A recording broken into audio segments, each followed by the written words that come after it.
آنے سے پہلے سب لوگ عالم ارواح میں تھے، اور یہاں آنے کے بعد سب لوگ عالم دنیا میں آ گئے۔ اس کے بعد جو آخری جہان ہے وہ عالم آخرت ہے، لیکن عالم دنیا اور عالم آخرت کے بیچ جو جگہ ہے اسے عالم برزخ کہا جاتا ہے۔ برزخ کا معنی تو پردے اور آڑ کے ہوتے ہیں، لیکن برزخ اس زندگی کو کہتے ہیں جو مرنے سے شروع ہو جاتی ہے اور قیامت کے قائم ہونے تک وہ زندگی انسان کے ساتھ رہتی ہے، اسے عالم برزخ کہا جاتا ہے۔ اسی کو قبر کی زندگی کہا جاتا ہے، لیکن عالم برزخ کیوں کہا جاتا ہے، اس کی کیا وجہ ہے؟ تو اس کی وجہ یہ ہے کہ ہر آدمی کو قبر نصیب نہیں ہوتی، تو جو جل کے مر گیا جزا اور سزا اسے بھی ملے گی، عذاب قبر اسے بھی ہوگا، پر اس کا نام کیا ہے؟ عالم برزخ۔ جو آدمی دریا میں ڈوب گیا جزا اور سزا کا معاملہ اس کے ساتھ بھی ہے، لیکن نام اس کا کیا ہے؟ عالم برزخ۔ نبی کریم صلی اللہ تعالی علیہ وسلم ارشاد فرمانے لگے، حضور فرماتے ہیں کہ ایک شخص نے وصیت کی تھی کہ جب میں مر جاؤں تو مجھے بڑا ڈر آتا ہے، میں اللہ کے حضور کس طرح کھڑا ہوں گا۔ اپنی اولاد سے کہنے لگا کہ اس طرح کرنا کہ میری لاش کو جلا دینا، پھر میری راکھ کو ہواؤں میں اڑا دینا، میں اپنے رب کریم کے سامنے کھڑا نہیں ہو سکتا۔ اس کے بچوں نے اسی طرح کیا۔ تو حضور صلی اللہ علیہ وسلم فرماتے ہیں پھر اللہ نے زمین کے ذروں کو حکم دیا اور زمین نے سارے ذرے اکٹھے کیے، پھر رب نے اسے زندگی دی اور پھر پوچھا یہ تو نے وصیت کیوں کی تھی؟ تو اس کرتا ہے اللہ میں تیرے سامنے کھڑا نہیں ہو سکتا تھا، مجھے اپنے اعمال کا پتہ تھا، جے ویکھاں میں عملاں بلے تے پھر تے کچھ نہیں نا میرے پلے، تو میں ڈرتا تھا کہ کیا بنے گا۔ تو رب فرمائے گا فرشتوں میرا بندہ سچ کہتا ہے، اسے میرے فضل سے جنت عطا کر دو۔ تو اللہ ذروں کو بھی جمع کرے گا، ہواؤں میں، خشکیوں میں، سمندروں میں، مرنے کے بعد انسان جہاں بھی ہوگا اسے جزا اور سزا کا معاملہ وہاں ملے گا۔ اب عذاب قبر جو ہے، قبر کے اندر جو انسان کا عذاب ہے تو وہ بھی عالم برزخ کا عذاب ہے۔ میرے رسول کریم صلی اللہ تعالی علیہ وسلم نے نا کچھ چیزوں سے پناہ مانگی ہے، خود حضور نے، خود نبی پاک صلی اللہ علیہ وسلم رسول کریم علیہ السلام نے پناہ مانگی۔ حضور فرمانے لگے اے اللہ مجھے کنجوسی سے، بخیلی سے پناہ عطا فرما، اور حضور نے باقاعدہ پناہ مانگی ہے کہ اے اللہ مجھے ارذل العمر ہونے سے پناہ میں رکھ، جب عمر اتنی زیادہ ہو جائے کہ وجود کے حصے کام کرنا چھوڑ جائیں، اس سے پناہ مانگی۔ اور خود میرے نبی پاک علیہ السلام نے قبر کے عذاب سے پناہ مانگی۔ یہ تعلیم امت کے لیے کہ تم بھی پناہ مانگو عذاب قبر سے، قبر کا عذاب برحق ہے۔ قبر کے لیے تیاری کر کے رکھنا، اپنی قبر کو یاد رکھنا، مر جانے کو یاد رکھنا۔ حضرت سعد بن معاذ رضی اللہ تعالیٰ عنہ کا جب جنازہ تھا تو صحابہ کرام فرماتے ہیں حضور نے نماز جنازہ کی امامت فرمائی تو قبر کے تیار ہونے میں کچھ دیر تھی، تو رسول کریم صلی اللہ علیہ وسلم زمین پر بیٹھ گئے اور ایک لکڑی سے حضور زمین کریدنے لگے، لکڑی سے۔ ہم وہ انتظار تھے کہ اللہ کے رسول صلی اللہ علیہ وسلم سر مبارک اٹھائیں، ہمیں کو نصیحت کریں۔ فرماتے حضور نے سر اقدس اٹھایا تو حضور کی آنکھوں میں آنسو تھے، اور رو کے حضور فرمانے لگے، رو کے کہ اس قبر کے عذاب سے رب کی پناہ مانگو اور اس کے لیے تیاری کر لو، یہ بڑا سخت دن ہے۔ رو کے حضور نے فرمایا، رو کے۔ آج تو لوگ مذاق بناتے ہیں، آج لوگ مذاق اڑاتے ہیں، کچھ فقیر صوفی درویش کہلانے والے بھی، وہ کہتے ہیں جو مولوی بتا رہا ہے نا قبر میں بچھو ہوں گے، سانپ ہوں گے، یہ تو مولوی اپنی قبر بتا رہا ہے، ہمارا اس سے کیا لینا دینا ہے۔ خدا سے ڈریں۔ وہ چیزیں جو احادیث مبارکہ میں آ گئیں جس سے نبی پاک نے ہمیں سمجھایا، آپ اس تنبیہ کو، اس نصیحت کو آپ اس رنگ میں لیں گے کہ مذاق بنایا جائے گا دین کا، بجائے اس کے کہ اس سے ڈرا جائے، بجائے اس سے حضرت سیدنا برا بن عازب رضی اللہ تعالیٰ عنہ ارشاد فرماتے ہیں کہ میں نے نبی پاک صلی اللہ تعالیٰ علیہ وآلہ وسلم سے خود اس بات کو سنا ہے. خود رسول کریم صلی اللہ علیہ وسلم نے فرمایا. حضرت زید بن ثابت رضی اللہ تعالیٰ عنہ بھی اس بات کے راوی ہیں. فرماتے ہم جا رہے تھے تو 5-6 قبریں تھیں, تو حضور نے فرمایا کن کی قبریں؟ ہم نے عرض کی یا رسول اللہ صلی اللہ علیہ وسلم یہ کافروں کی قبریں. یہ صحیح مسلم میں حدیث موجود ہے, کفار کی قبریں. تو اللہ کے رسول صلی اللہ علیہ وسلم فرمانے لگے, ذرا حدیث کے لفظوں پہ غور کرنا, حضور فرمانے لگے اگر مجھے ڈر نہ ہوتا کہ تم اپنے مردوں کو دفن کرنا چھوڑ دو گے, اگر مجھے اس بات کا ڈر نہ ہوتا کہ تم اپنے لوگوں کو, مرنے والوں کو قبروں میں دفن کرنا چھوڑ دو گے, اگر یہ مجھے ڈر نہ ہوتا تو میں تمہیں سناتا کہ قبر کے اندر کس طرح عذاب ہوتا ہے. تمہیں دنیا میں رہ کے میں سناتا, پر ڈر ہے کہ کہیں تم اپنے مرنے والوں کو قبروں میں دفن کرنا چھوڑ ہی نہ دو, اس لیے میں تمہیں یہ بات نہیں بتاتا. اور میرے رسول کریم صلی اللہ تعالیٰ علیہ وآلہ وسلم نے پھر ارشاد فرمایا, اپنے غلاموں کی طرف نظر فرمائی, یہ بات کہہ کے کہ اگر مجھے ڈر نہ ہوتا کہ تم دفن کرنا چھوڑ دو گے تو تمہیں میں سنا دیتا کہ قبر میں کیا عذاب ہوتا ہے. پھر حضور نے صحابہ سے فرمایا چلو بھائی دوزخ کے عذاب سے اللہ کی پناہ مانگو.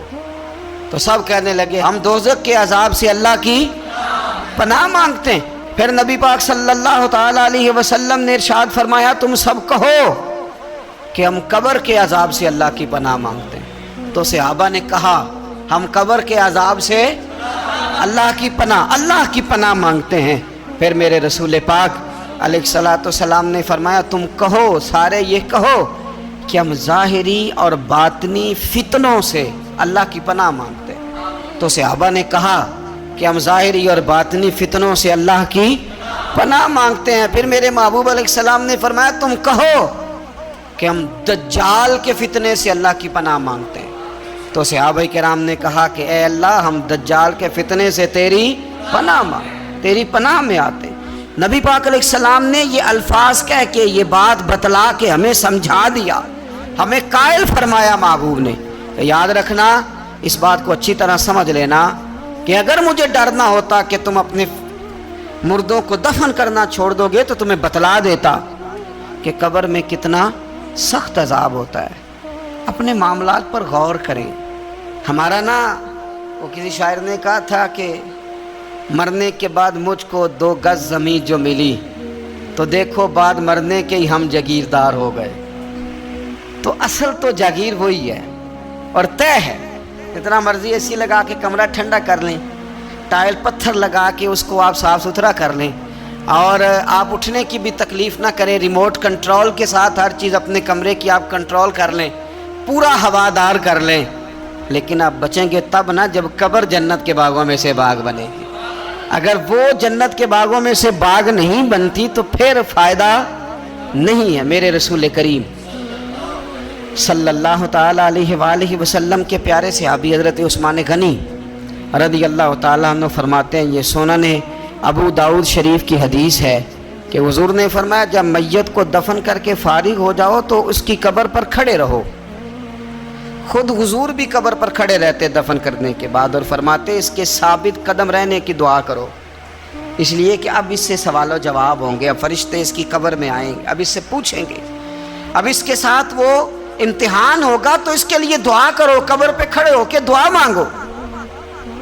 ایک حدیث میں فرمایا کہ اتنی دیر دعا مانگو کہ جتنی دیر اونٹ ذبح کر کے کھال اتار کے گوشت بنا کے, اونٹ ذبح کرنا سب سے زیادہ مشکل ہے, اونٹ ذبح کر کے کھال اتار کے گوشت بنا کے بانٹ دیتے ہو, اتنی دیر مرنے والے کی قبر پہ کھڑے رہ کے دعا مانگا کرو, کیونکہ اب فرشتے آئیں گے, سوال و جواب ہوگا. تو عذاب قبر, مصنف عبد الرزاق میں حدیث ہے کہ ایک بندے کو صرف 1 کوڑا مارا گیا تھا قبر میں, 1 کوڑا, 1 درہ, تو اس کی ساری قبر میں آگ بھڑک اٹھی تھی. تو پوچھتا ہے کہ یہ 1 کوڑا مجھے کیوں مارا گیا؟ تو انہوں نے کہا ایک وجہ تو یہ تھی کہ تو پاکی پلیدی کا خیال نہیں کرتا تھا, اور دوسری وجہ یہ تھی کہ ایک دفعہ ایک مظلوم نے تجھ سے کہا تھا میری مدد کر, اور تو مدد کرنے پہ قادر تھا, تیرے اندر ہمت تھی, پر تو اس کی مدد کے لیے تیار نہیں ہوا. وہ ہمارا مشہور فکر ہے نا کہ سانو کی لگے, پرائی لڑائی پرائی اگ نو اسی گھر کیوں لے آئیے. تو وہ جو ہمارا خاص معاملہ ہے نا کہ کسی کی مدد نہیں کرنی, وہ ہمیں خراب کرتی ہے, وہ ہمیں خراب کرتی ہے, ہمارے حالات بگڑ جاتے ہیں. ہم مدد کرنے پہ قادر ہوتے ہیں پر کسی مظلوم کی مدد, ایک کوڑا لگا تو پوری قبر میں آگ.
بھڑک اٹھی.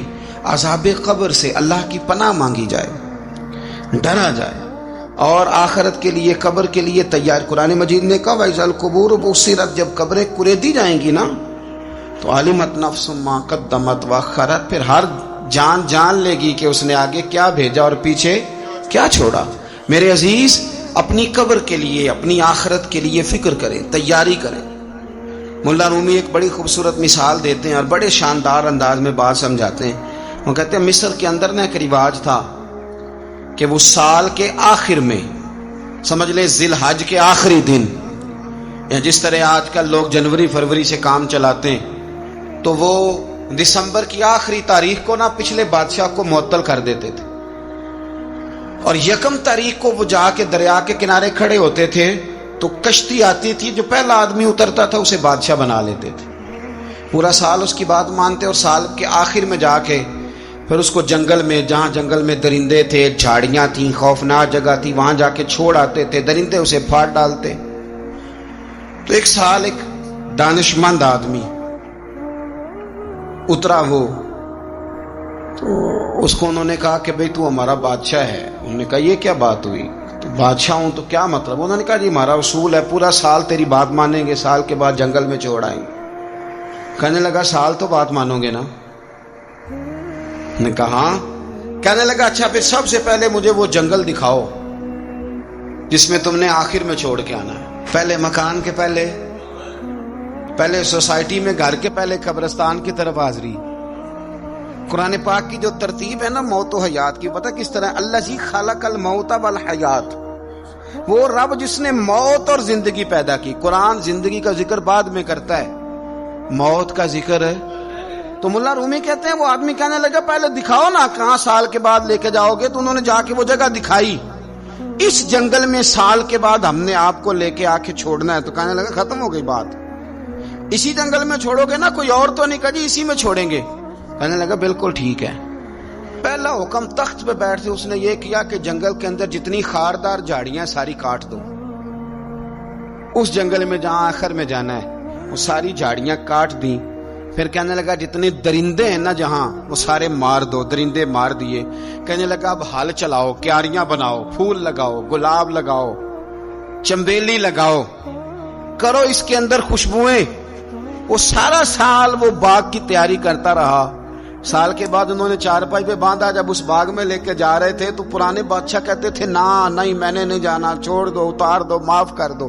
یہ پتہ کیا کہہ رہا تھا, کہہ رہا تھا عجلونی, ذرا جلدی کرو, ذرا جلدی کرو, جلدی کرو, مجھے لے جاؤ قبر میں اور جلدی سے مجھے وہاں چھوڑ کے آؤ جنگل میں.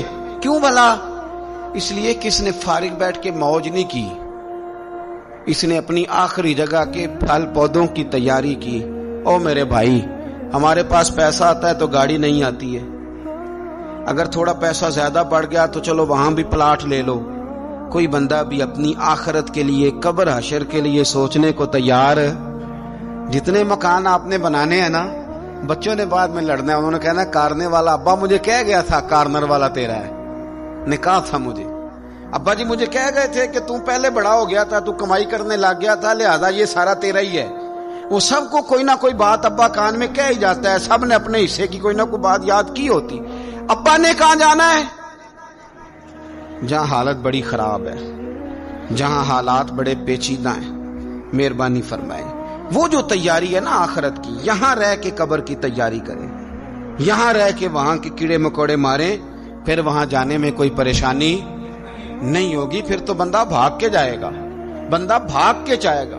میں سنیا رات قبر دی کالی، تو پھر کہنے لگے میں تے بھی سنیا اتھے اونے ہونا ہے جدے موڈے کملی کالی۔ تو یہ تو تب ہے نا کہ جب آپ نے اس کے لیے کچھ تیاری کی ہو۔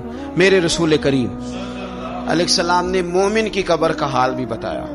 یہ تو ہے نا عذاب ان لوگوں کے لیے جو نافرمانی کرنے والے ہیں، یہ ان کی قبر کا حال بتایا۔ تو سنن ترمذی میں، صحیح ابن حبان میں حضرت ابو ہریرہ رضی اللہ تعالی عنہ بیان کرتے ہیں کہ حضور صلی اللہ علیہ وسلم نے فرمایا جب میت کو قبر میں رکھا جاتا ہے تو اس کے پاس سیاہ رنگ والے اور نیلی آنکھوں والے دو فرشتے آتے ہیں اور اس کو اٹھا کے بٹھاتے ہیں۔ باقی حدیثوں میں 3 ہی سوال ہیں، لیکن اس حدیث میں حضور نے فرمایا انہوں نے بس میرے بارے میں پوچھنا ہے، اٹھا کے بس میرے بارے میں صرف یہ پوچھنا ہے، بتا مدینے والے محبوب کے بارے میں دنیا میں کیا کہا کرتا تھا، کیا کہا کرتا تھا ان کے بارے میں دنیا میں۔ تو اعلیٰ حضرت بریلوی تو کہتے ہیں میں نے تو کہہ دینا ہے، سرور کہوں کہ مالک و مولا کہوں تجھے، باغ خلیل کا گل زیبا کہوں تجھے، تیرے تو وصف عید تناہی سے ہیں بری، حیران ہوں میرے شاہ میں کیا کیا کہوں تجھے، لیکن رضا نے ختم سخن اس پہ کر دیا،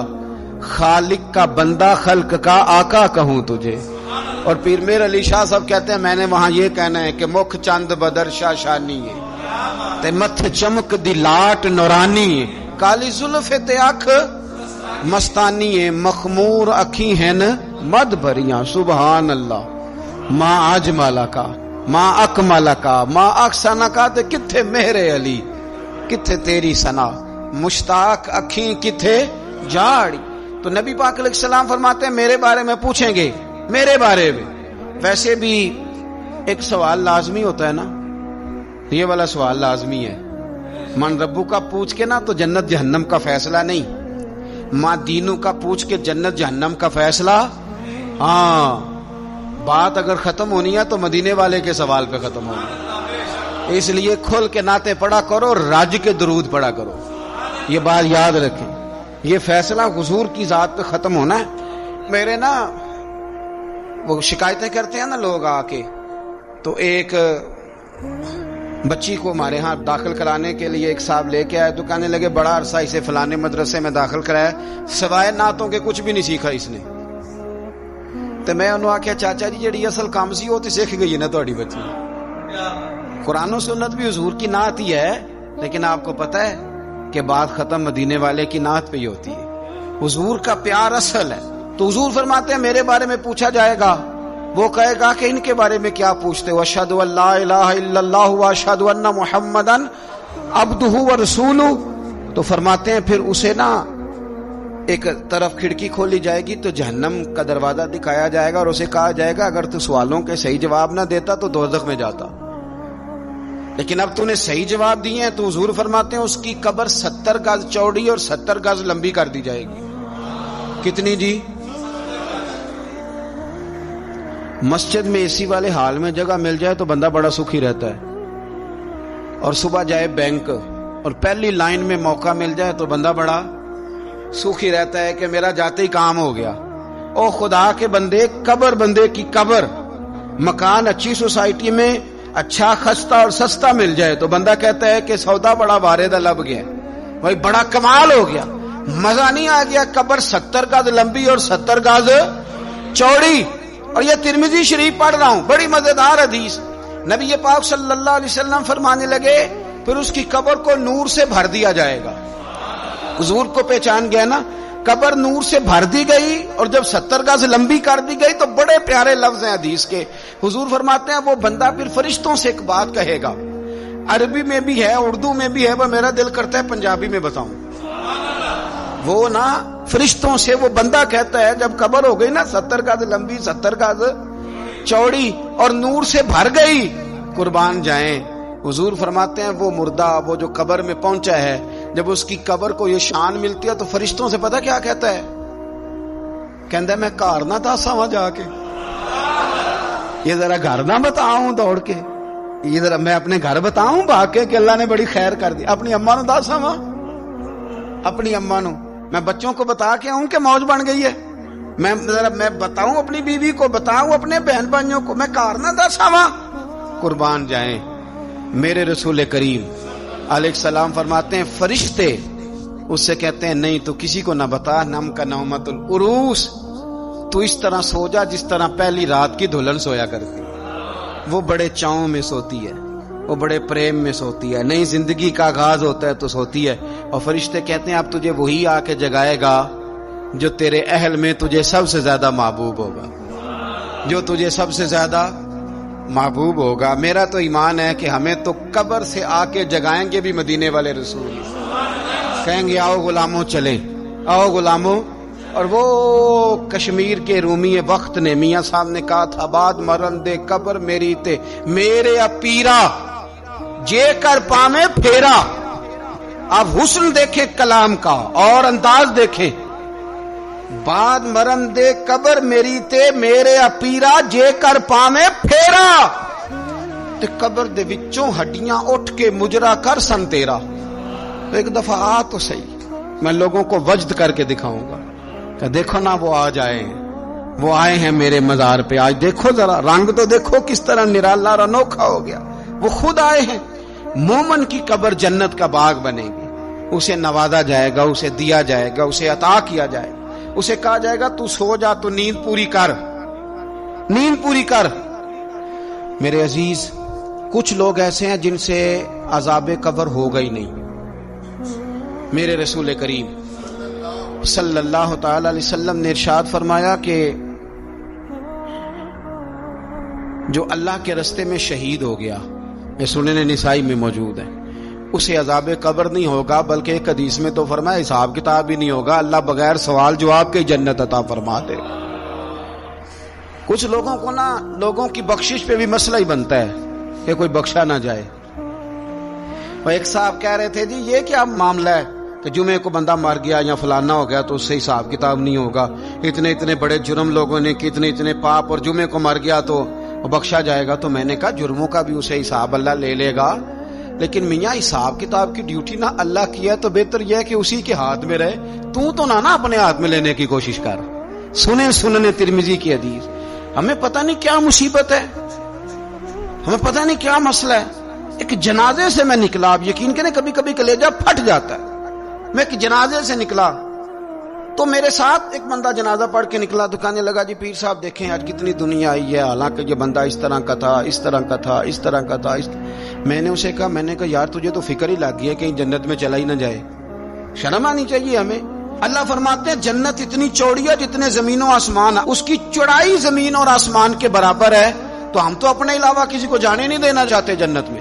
اور بس کریں, جنت خدا کا فضل ہے, اور اللہ فرماتے ہیں میرا فضل میں جسے چاہتا ہوں عطا کرتا ہوں. یہ سنن ترمذی کی حدیث, اور اس کے راوی حضرت عبداللہ ابن عمر رضی اللہ تعالیٰ عنہ. نبی پاک علیہ السلام نے فرمایا جو مسلمان جمعے کے دن یا جمعے کی رات کو فوت ہو اس کو اللہ تعالیٰ قبر کی آزمائش سے محفوظ رکھتا ہے. جو جمعے کی رات فوت ہو جائے یا جمعے والے, یعنی جمعے رات اور جمعے کی درمیانی رات چلا جائے یا جمعے والے, تو اللہ اسے عذاب قبر سے. تو میرے عزیز جو بندہ شہید ہو اس سے عذاب قبر نہیں ہوتا, جو آدمی جمعے کے دن یا جمعے کی رات چلا جائے اسے بھی عذاب قبر نہیں ہوتا. اور میرے رسول کریم صلی اللہ تعالی علیہ وسلم نے فرمایا جو بندہ ایک دن اور ایک رات, یہ حدیث صحیح مسلم میں, سنن ترمذی میں, مصنف عبد الرزاق میں موجود ہے, ایک دن اور ایک رات اللہ کی رضا کے لیے اسلامی سرحد پہ پہرا دے. میں اور آپ سوئے ہوئے ہیں, لیکن وہ لوگ جو فوجی بارڈروں پہ کھڑے ہیں، دیکھو مدینے والے محبوب کس کس پہ کرم فرماتے ہیں. ساری عمر نہیں، 24-25 سال کی سروس نہیں، فرمایا ایک دن اور ایک رات اللہ کی رضا کے لیے جو اسلامی سرحد پر پہرا دے، مسلمانوں کو کافروں سے بچائے، رب اسے عذاب قبر نہیں دے گا، اسے اللہ تعالیٰ اپنے فضل سے معاف فرما دے گا. ایک رات اور ایک. تو آپ کیا سمجھتے ہیں کہ ان فوجیوں کی کوئی چھوٹی شان ہے؟ ان کا کوئی چھوٹا مرتبہ ہے؟ ایک دن اور ایک رات اگر یہ پہرا دیں تو اللہ انہیں اتنا انعام عطا کرتا ہے. اسی طرح سن لو، یہ ذرا غور سے سننا، ابن ماجہ کی حدیث اور اس کے علاوہ مسند ابو یعلا میں موجود حدیث کے راوی حضرت ابو ہریرہ رضی اللہ تعالی عنہ، حضور صلی اللہ تعالی علیہ وسلم نے فرمایا جو شخص بیماری سے فوت ہوا،